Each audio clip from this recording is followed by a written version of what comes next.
But hey, speaking of losing money, Fantastic Four is at a lifetime gross of $208 million. And when looking at that, the worldwide intake, by the way, and that's domestic, my bad. The worldwide intake is 378. Thank you. I appreciate that greatly. Thank you. I appreciate it. There it goes. Thank you.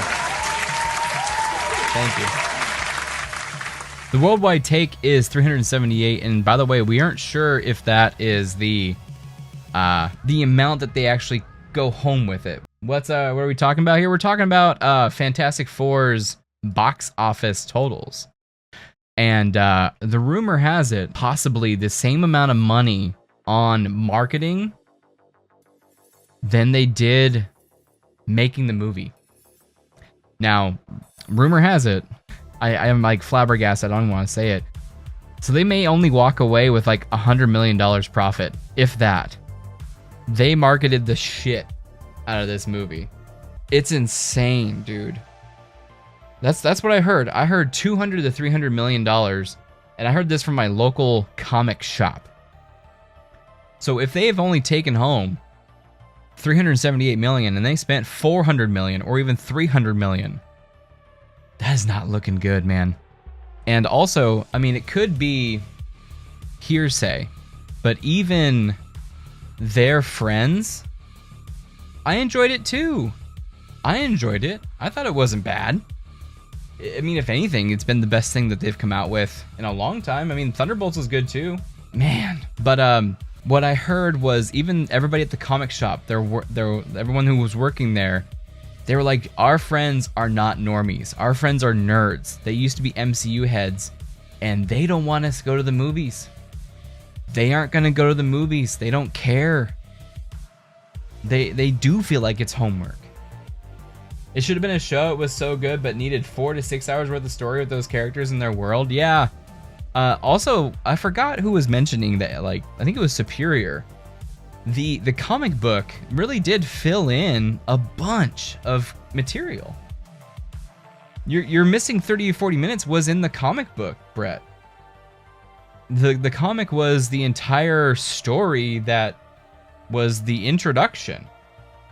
Talking about Mole Man and shit. Galactus could have more. Yeah, Ralph Ineson was perfect. He was insane. He was great. The build was amazing. He looked awesome. I love how that he's just walking across buildings and just slamming them for no reason. I did love the super science. Yeah, dude, that's one part I liked about it too, is that it was a science fiction story.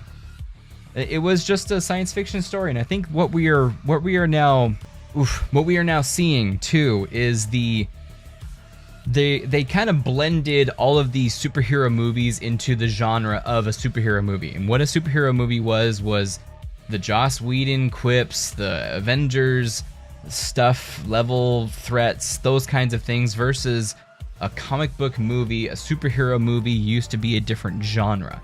So you used to have the tech sci-fi with Iron Man. You had the spy soldier or a war movie with Captain America. The spy with what would have been a Black Widow movie. The fantasy science fiction realm with Thor. They used to have different genres that would be like, oh, did you want to see this movie? It's different tone, different everything than the last movie.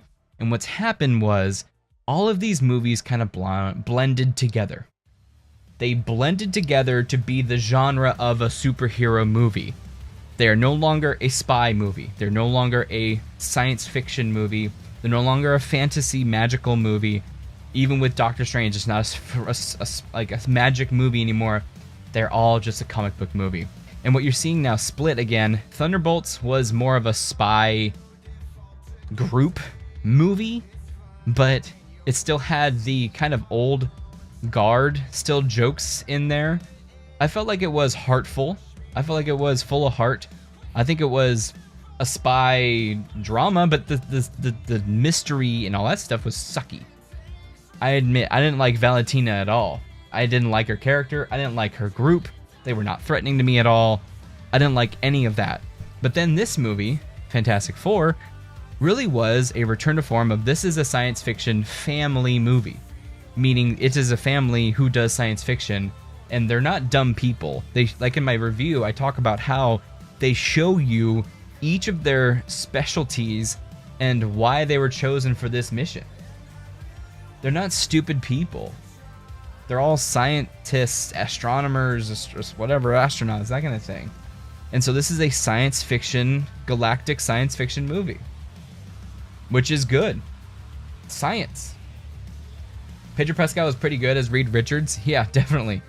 Dude, I have a little theory. A little theory time. I gotta make a thing that says theory time. So, you know that Galactus's ship is still floating in space for 4 years, right? And then we saw Doom talking to Franklin.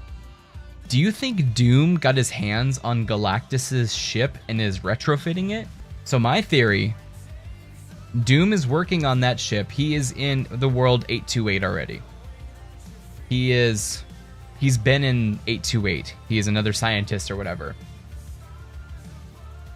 He's working on Galactus's ship, maybe for the Future Foundation.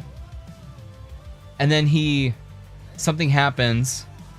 He learns about the multiverse, learns about all that stuff, and then learns about Franklin through Galactus's whatever.